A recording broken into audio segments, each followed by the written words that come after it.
I don't know how to do loops. I sent you that so I would read it. Yeah. Okay. I thought maybe you'd actually got through it because I was the same way. I was like, I keep seeing it and I haven't taken the time to sit down and Let's try to chat about it like during the show. So yeah. All right. So I thought you had done one. So that's why I was like putting you on the spot of like, hey, walk through so we can see how it's done. no, I don't know. I sometimes I send you stuff so I'll have it all in the same place, or I'll send my wife something. I sent my wife a recipe on how to cook something, but it wasn't my wife, it was my brother, and he was flying in the next day, and it was like 10 o'clock at night. I was like, "Oh, this is a good chili recipe," and we had been texting earlier in the night, and it just was the first one up. And usually I'm only talking to my wife at that. It's just yeah. So anyways, that's just the way I work. But let's Yeah. bust into the headlines. Got some interesting ones this week. So. I thought this is a cute tagline. The frontiers go up and the budgets clamp down. So the frontier models, we got Fable 5 came out, shipped, essentially the Mythos class model that they've been talking about, Project Glasswing and all that good stuff. Amazing software bench, scores if that matters to anybody, but there's a lot of strings attached, and so you can't do a lot of security stuff. It's meant for legal, finance, all that. What's been interesting is they've eliminated the zero data retention, so they will keep your prompts for 30 days. So that's got a lot of customers, at least of ours, because we are just the operators of the model, and so we have to send those to Anthropic, and so that's been kind of crazy to see, and people trying to sort that out. So a lot of people not happy about that. We got to talk about SpaceX, at least in the context of how much money is like coming out of the equity markets or being raised. So Google's 80 billion.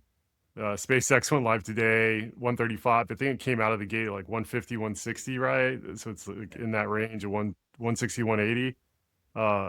That's just Anthropic, and they're probably going to get another 160 billion, that they're going to want. We don't know because the S1s are still confidential. The third headline, engineering pulls the brakes. So I'm talking to finance. I talked to a CFO today. It's kind of crazy.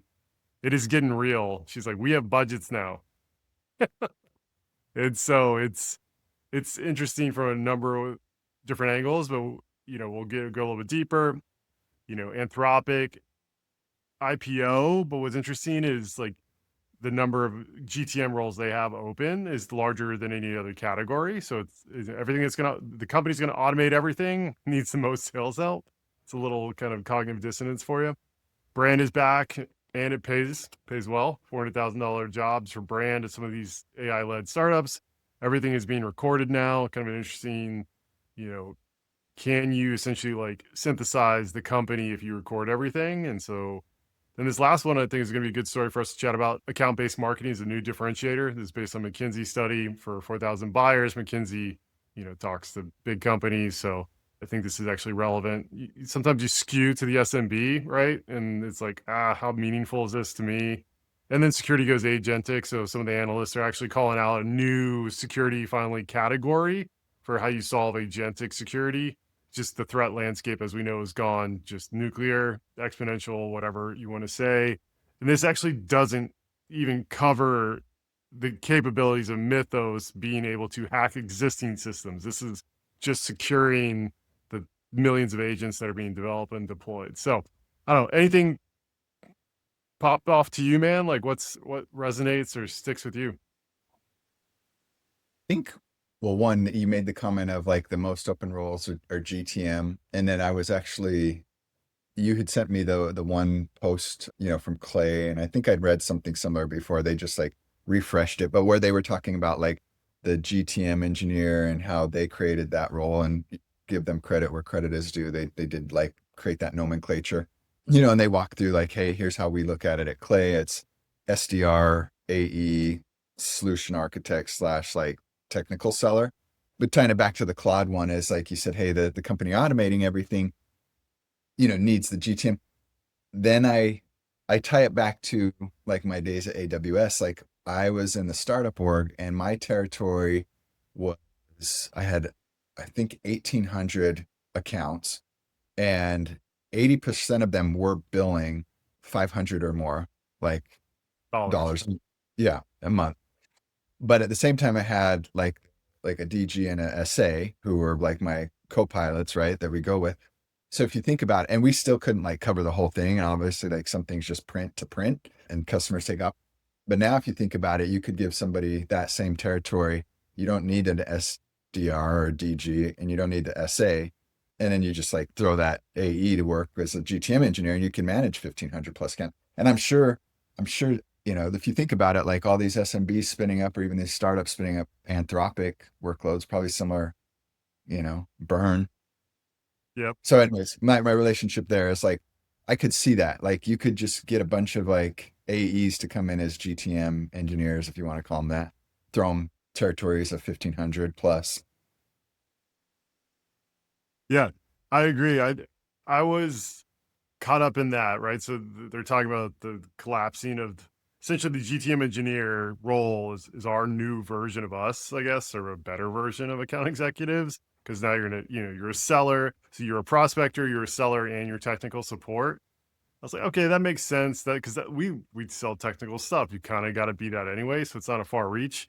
But I mean, I don't know if like a Canva is going to be able to pull that off. Because once I started reading a little bit more onto that, Clay specifically, they cite things like, oh, and we find that our GTM engineers are the best ones to support our customers and get feedback back to the product because they're demoing the things that they do. So they literally are dog fooding Clay to sell and prospect and close. And so they can tell the customer how they're using it, how the customer should use it. Like, I'm not fucking spinning up an EMR cluster to process petabytes of data. And so, like, I can't use AWS to prospect the same way, So I was like, okay, wait, like I get it for Clay now. Like that is a slam dunk, but I think the trend is there with the power of automations, which actually started me on a different route. Was so I went to Amazon Quick desktop and I said, okay, we've got, let's call it like the strategics, right? So you've got one account, maybe you have two reps on one account, two accounts max or three accounts max. You've got the enterprise AE 5 to 15 accounts. You've got the cloud center sales of excellence, whatever. You've got maybe 100 accounts, and then you got Greenfield, right? That's 300 plus accounts. And I said, find me the different use cases and then put it in a 2 by 2 metric matrix of for each task that you think you can help with. What is the impact like on the business? Like how valuable is that task to complete? And then what is the effort to do it? And so to try to stack rank it, because it's very different. And so it put together a pretty good analysis. And so you can see, because all these low hanging fruit use cases of, go out and scrape the internet, generate me a draft email for like this. It's like, that's actually not very helpful in every salesperson's daily life. Like mine, I've been struggling with that. Like, what am I doing wrong? It's like, I can't do half these things. It doesn't make sense. I know my customer better than, so it was kind of an interesting thought exercise. And so I actually pulled it together and generated an HTML kind of tab to fly through it. And so one of the interesting things that I think will be really helpful for enterprise executives in any sort of Glean or Amazon Quick or Cowork is the underlying knowledge graph. And so pulling in your email and your Slack and all the meeting notes and building that kind of knowledge base around your specific customers so it can go really deep like you and automating that's going to be a really interesting, I think, differentiator. But like I've been trying to frame that out. And I think you use Cowork like way more in your daily life than I do, like as an equivalent. And so I was curious, like what you thought and kind of, what are the things that Yeah. scale? Yeah, I think that you hit on a bunch of it. So like the knowledge base, I will say I'm starting to see, so I've a couple thoughts, couple examples or fun things to share. I think the knowledge base and like it ingesting the Slack and then all of the notes and meeting notes is good.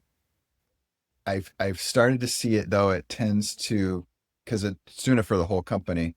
So there's been some recent like responses where I prompted it for things and I can tell it's ingested stuff from other people based on like I don't want to call it the talk track, but just how it responded. I'm like, this is not like 100% like on point because I've heard this person say this before. So like, like people mentioned like the slop. So I think it can also create like internal slop, in Interesting. in a sense too, which is a slightly concerning, but at the end of the day, it is what it is. But I think that there are, to your point, like, the email, like, oh, help me draft a basho email, very low hanging fruit. One thing that I did this week, and I took it from the Cloud Anthropic themselves because they had talked about it, is they said, oh, we'll spin up like a live interactive site or proposal for our team that or the customer we just jumped off the call with.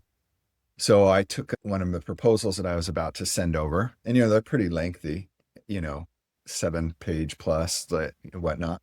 And I Why? They're threw it not in. going to read it. They're just going to send it through Claude or ChatGPT. Summarize this. Well, Tell me what it is. yeah, I mean, a lot of it is just like, oh, here's the compliance, here's the SLAs, like I'm just, that that kind of messing. stuff. But so I threw it into Cowork and I said, hey, create an interactive HTML site for this proposal. Boom. Like hands down, like, okay, maybe it's fascinating and cool to me because it looks cool. But one, I could never have done that. Like, and to send that to like Damn. marketing or to like my, designers to be like, do this. But Back of the line. yeah, the kicker is it had sliders so they could like forecast their revenue, like based on the tiering and the pricing. So, and like all interactive, and it was all to the T. So like they could like, okay, here, if we charge this much and do this much volume, like it's going to generate, and it was populating the revenue. It was sick, like hands down. Like, yes, like maybe that's not the highest use of it, but to your point, like to have a designer, somebody put that together, they would have said, oh, you're 2 or 3 weeks and behind. But now you can do these like beautiful interactive. Now, is that going to pull the customer over the line? Did it add value? I don't know, but it's really cool. Totally get it. I mean, I don't think there's going to be a slam dunk on all of these, but I think for any time you can reduce the customer friction or lower the cognitive barrier, you're winning. So did you send it over? Sending it today. Okay, cool. Here's the second hurdle that you have. So now I had to go get like, we use like Vercel. So, sorry, but like I had to go on, get like have them set me up with a Vercel account internally so that I can, you know, put it in and publish it and then like give the customers access. So that's the only other hurdle. But I You couldn't think, just ship the HTML? Like just it, I mean, then you're just sending like an HTML versus like saying, hey, here's then or you're sending a fucking PDF. No, what? no, Where no, are the not lines? no, like the Vercel would be a domain. So it's like they Yeah, I get it, but why? What is why 100% better? But I'm yeah, just saying, you're gonna send a PDF before, and now instead true, of a PDF and an HTML, you've like gone 3 steps and you're hosting it. true. It's Yeah, cool. I may be overthinking it. You're right. Like, no, I hear you. In my thought, I More was like, oh, polished. I'll just spin up the quick domain and send them the link, and then they click the link. But yeah, Yeah, you're right. Just send that HTML as an attachment and be like, here, open this. it is cool. I mean, you could probably automate Vercel and, make that scalable, but I I think it's key because I mean, you're showing high agency, but even within when I was doing my analysis, I think it was 4 territories and then a summary. Like I was trying to figure out what's different, what's similar. Like, are there any kind of cross-cutting themes and which ones like, and just trying to, compare contrast to see if there's any insights that aren't obvious.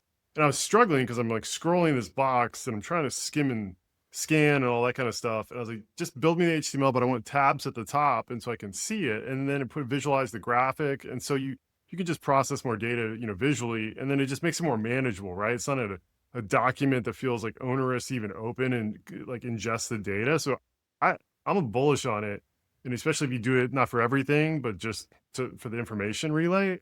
I think it's gonna help. So I may not put it over the line for that, but it's pretty cool, and it'll if anything, kind of distinguish you from others right now. So the one of the that reminds me that one of the comments coming out of Satya's speech around the Microsoft build was the rise of the generalist. You know how we Yeah, went from everyone was a generalist, right? Like everyone was a specialist. Everyone was a blacksmith or a cobble maker, great baker. Then we kind of came in the generalist, assembly line, specialty, and it's always this kind of tension. And it's kind of this interesting, now we're back in the age of the generalist, kind of what we talked about GTM engineering, but now you're talking about web dev, hosting, sales, pre-sales, like you're Yeah. back. You can do it all, Doom. Well, yeah. No, I mean, and it was interesting and just super timely with mine and things work like the serendipity, or maybe it's like my reticular activator. But as I was like, okay, I got this HTML site, What and did you now just say? the reticular activator. What is that? I legit am ignorant. No, no, no, no. No, yeah, this is my like party trick. That's my big word.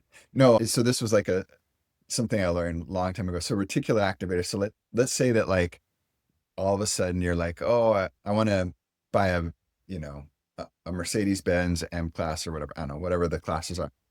So before you thought of that, you're like, oh, these are just nice cars. But then all of a sudden, as you are more interested in them, you start to see them more. So they call that your reticular activator. They've always been there.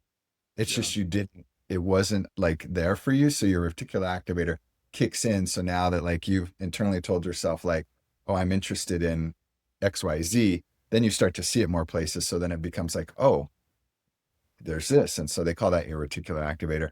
And it's like in marketing too, like they constantly do it so that it's always like, we were always here, you know, but Yeah. So are you right. saying you can do something now? Now you think you can do it everywhere, or the Oh, opposite? no, no. Where I was going with the reticular activator is like, since I was like, oh, I did this cool little HTML site ready to go and like deploy, but now I've got this hurdle where I need like IT to give me a Vercel account. Shopify, somebody like one of the PMs at Shopify had posted like, oh, we now have an internal, like a Vercel like slash GitHub where any of your AI products, you just upload them here and you instantly have this for all of your demos and all of your PRFAQs. And so everybody in the company can see it. It's all secure and it's all within Shopify. But, now you can just quickly deploy any of your agents or any of your, ideas to this internal like site. And it just takes you dragging and dropping and we'll publish it for you. But anyway, so that's where it's like my reticular activator. I was like, oh, there's other people doing this. So that Oh, was my long definitely. roundabout. Yeah. I mean, so that's one of the reasons I brought up. I was trying to look at the different use cases or different types of seller profiles because it varies so much. Usually, the bigger you actually have more restrictions, big companies versus smaller companies. So I'm gonna keep playing with the idea, but yeah, that makes perfect sense. Let's pivot to the McKinsey one. Let me see if I got anything on this. They interviewed 4,000 people. So this one was kind of like the old world being relative. Like I think post COVID was digital tools, omni-channel engagement, e-commerce capabilities. So like, it used to be you had to talk to somebody or see somebody, right? But now it's like no one can see anybody. Now we need an e-commerce method to do, 500,000 transaction, which was unheard of pre-COVID, right? And so I think that broke a lot of boundaries. So now they're saying then that's just like table stakes. That's not a differentiator. So one was there's three engines they mentioned that I thought were really interesting. One is hyper personalization as a performance multiplier was one. Two was AI as the amplification engine. Kind of duh, but I think it is an important like pillar or platform foundation. And then ABM governance as the control layer, which I thought was kind of interesting. So like I think that's really where people are going to differentiate. So account-based marketing governance is the control layer. So I'm curious, like, if you have any thoughts on is like that, do you feel like that's the new norm or the new differentiator? Or do you have anything you think it missed? I mean, so the account based, I mean, I feel like that goes back to the like GTM engineer and, you Yeah. know, it, So I'll throw you a stat. So what I thought was interesting. So if you take like the people that are doing, so the way they broke it down was personal hyper personalization or one-to-one mapping, and everything else was essentially one to many. mm, And the winners were double every like the laggards, pretty much in every category across every type of anywhere you could, hyper personalize or do a one-to-one reach out. They were doing it 2x the times as the laggards. And so and part of this is AI, but you were able to like scale your hyper personalization, right? Because before one to one would never scale. And same thing with personalization, only scales so far. It was always like those fields in Salesforce, right? The variable fields you'd swap in and out. And so it was kind of interesting to me. to see like the metrics where you can, it's, I don't know, just 2 times more often the winners are doing something than the losers. To me, that's a meaningful metric. And that was across personalization, account based marketing, and use of AI in their systems. Yeah. Yeah. And I mean, honestly, I think we just wrap that back up into the GTM engineer because that's part of what they're doing, right? Like, here's my target list. Before, to your point, it was like, it was the variables in Salesforce or whatever service you were using, and you plugged it in like, oh, we Yep. see X is, company variable is, Yeah. working on cloud or whatever. But now, yeah, but now you can get the only thing I always worry about, but it's gotten better even like week over week, month over month, is when you do large like personalization, sometimes early on it would like throw some randomness. So you did have to do the auditing to make sure that like before you hit send that like 500 of them weren't like, you know, garbage. You misspelled something and it never caught it, or yeah, some reference to the wrong product or wrong price, and you just scaled your fuck up to 500 people. I think Yeah. it's a good, the GTM engineer is a good call out because all of this is essentially predicated on, being able to pull in. So they kind of have, I think, first party signal, second party signal, third party signal. So third party, I don't forget what it is, but first party is obviously your website and things you control. Second party is, maybe like, I don't know, Google AdWords or different things where you have some idea of the data, and then maybe third parties you buy the list. So the data really is kind of unenriched, and so you collapse all those. And it's kind of interesting because I can't. I would love to kind of build out a better org chart and have it enriched with LinkedIn data, and then click here, enrich it over here, and track their posts, and so I can reach out. So I kind of was trying to scrape a website on some blog posts and pull in how often they post. Oh, they posted what they post about. Is that something to Slack about? And we just don't have the connectivity because we're kind of like, just security's job zero. And so, or integrations, I should say. And so it's kind of interesting to me that in this world of it's so fast to build, where's the bottleneck? And I think, and then why are these people hiring, people? Why are these companies hiring so many sales reps? It's because when everyone can build everything all at the same time, then it's like, how do you cut through the noise? And so I think this is going to become the norm because like getting one more message out the door isn't going to fix it. It's like you really have to know something about your buyer and then distinguish, differentiating that with the human touch, as we've talked about for, months now. Yeah. Yeah. No, I mean, the thing, this is just, and maybe again, we're biased or the tunnel vision or, No. but, but I feel as though I feel as the clods and all the tools have leveled up, like whatever you want to call us sellers. So whether if you're selling cloud or selling whatever, because if you think about it to your point, like, and they talk about this on the one Anthropic interview of how their team is using it, their AEs, and they're like, oh, we do like our prep for our calls, and we'll quickly do like you know, any recent mentions, which are like the Basho thing of like, find recent mentions, like your point, like LinkedIn post or announcements. And, I do that now before I jump on with like a customer, and I do it like 2 minutes before the call starts. I just say, hey, what are some recent announcements? Or what's any new activity with this customer or this URL? And I just ship the URL, and then it'll like feed me stuff like 2 minutes. Whereas before you would like do that the day before and try to like scrub and like pull all that together. And now it's just like, here, I'm jumping on a call in a minute. What's new? So, yeah, makes perfect sense. So the I want to maybe pivot to this 2x2 framework. Sarah, I'm gonna butcher her name, Sarah Guo. And before I do that, so the quote at a startup, you're either building something or selling something. And that was from a venture capitalist. That's a very common quote. So we're not building anything, Doom, but we're selling stuff. So we're selling it. So those are the two things. And it was kind of, I think this was after Uber cut 23% of their HR. It's like sucks, but it's like Yeah. it's not a reflection on you, but it's if you can't tie it back to revenue, that's just everything else before it touches revenue gets cut, right? I mean, that's just direct correlation to it. So you're either building the product, or you're selling the product. But so we're not biased, Doom. We're right. Yeah. All right. So this is going to get a little, I don't know, business casey, but it's only, there's only four quadrants, right? So this is in terms of, is the horizontal application, the labs, or the vertical application going to win? And it's actually more kind of on the public versus private, but let me get into it. So this is the best quote. Anything you can measure, you can train against. So the measurable slides to the commodity. What survives is value a model can't reach, correctness that exists only inside one firm's private data. So you can think of that as an enterprise, or you can think of it as like Salesforce that has the data of their customer around a certain function and domain and industry. And so I think there's kind of two, enterprise and SaaS firms, whether they're fucking legacy or AI native. So it's interesting here. You've got on, let's call this the y-axis. You've got, is it a saturated area or is it the frontier in terms of like ability to complete the task? Then on the x-axis, you have public free verification, right? All the internet data, all the models were kind of trained on the same subset.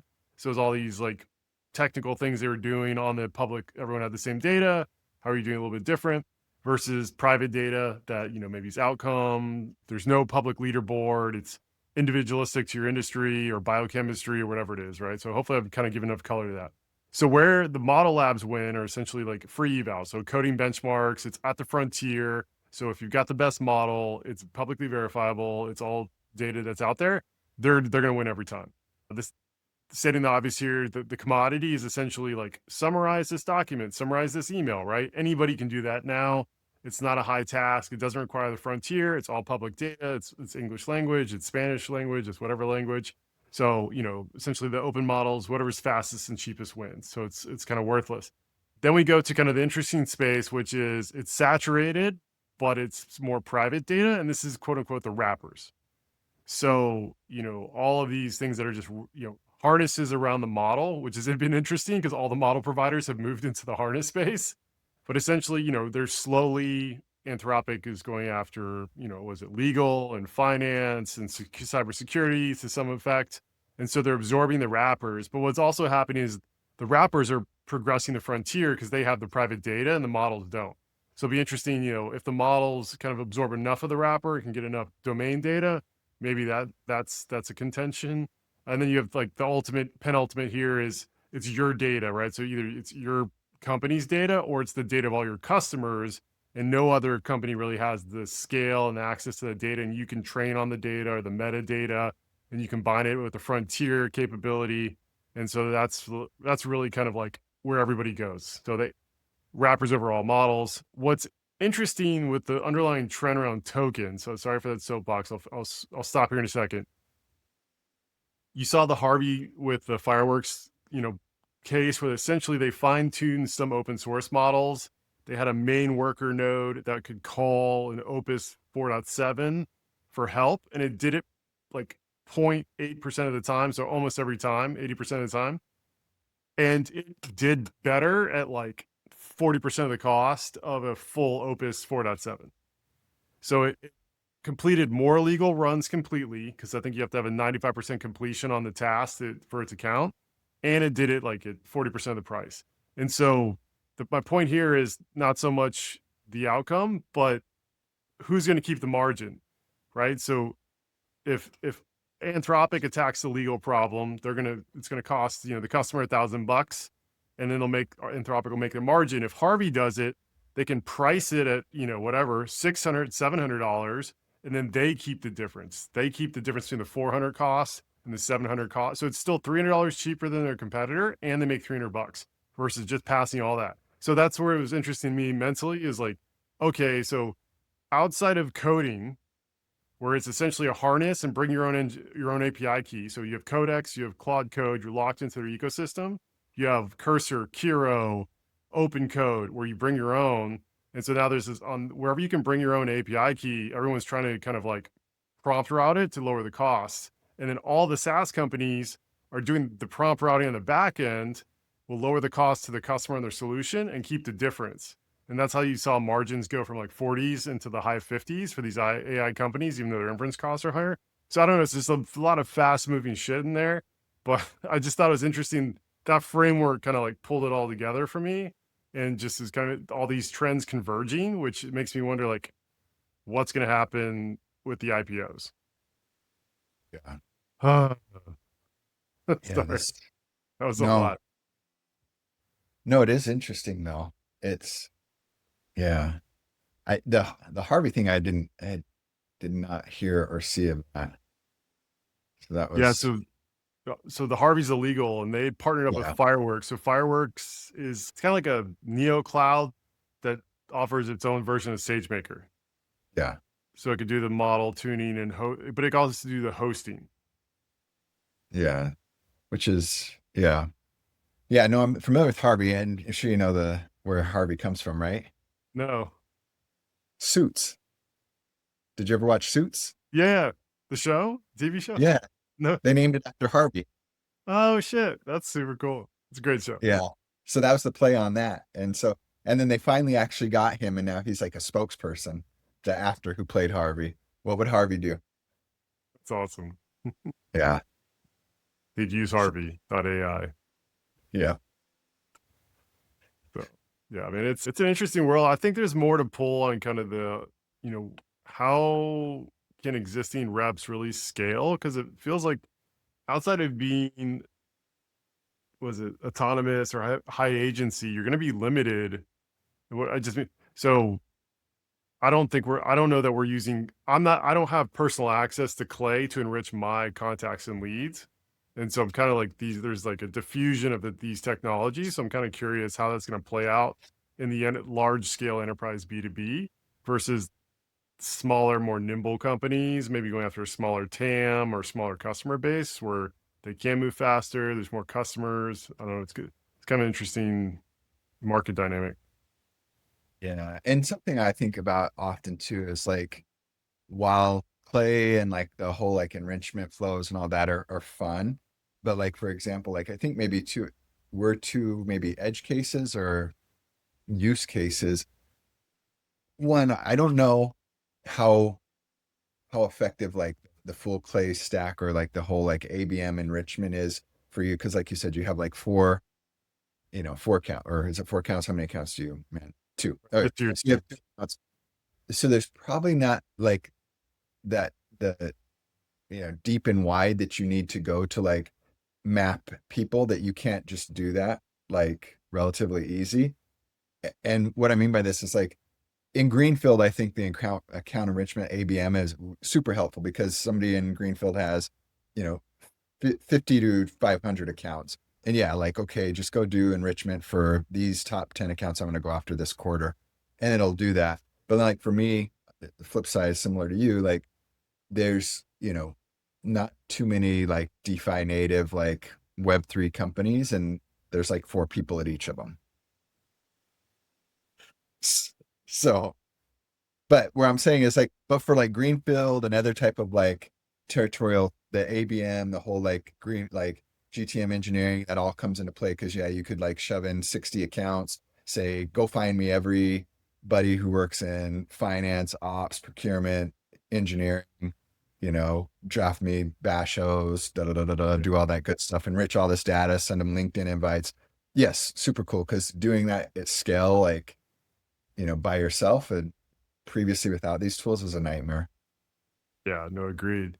Let's end on this. There's this interesting comment from Satya, the CEO of Microsoft, on their Build conference, and it's based on pricing. So I thought we could maybe end with this. So the outcome pricing catch. So let's see if I can get this right. Per user pricing is an artifact of buyers needing budget certainty, and it's going to survive even as consumption pricing arrives underneath it. Subscriptions bundle usage into per user stacks, then consumption metering sits below, which is exactly the adjustment GitHub made after intensity blew past what per seat assumed. So it's what I found here is like you had per seat originally, right? Quad code, max, all the things. And now like you can't do that. So they went to usage, right? And then now and then you have other SaaS firms, not just Anthropic and OpenAI, right? They're doing usage, credits plus seat hybrid. And then you're going to go to outcomes. And then once you get the outcomes, you're going to want to go back to budgeting and you're going to go back to seats. And you're going to go to usage, outcomes. So I feel like it's just going to become the circular flow because as soon as you really get a grasp on the outcomes and are able to solve them, they're going to want to be like that's okay. That's predictable now. So I want a Yeah. discount. I want more of my margin back. And so it's like it's just, I mean, that's why I guess why capitalism is great and humans are just never satisfied, right? By Jeff Bezos is like, there's hope for us in terms of the job market because we're, you know, we're just able to think of new shit that we want, and someone has to figure out what we want. Yeah.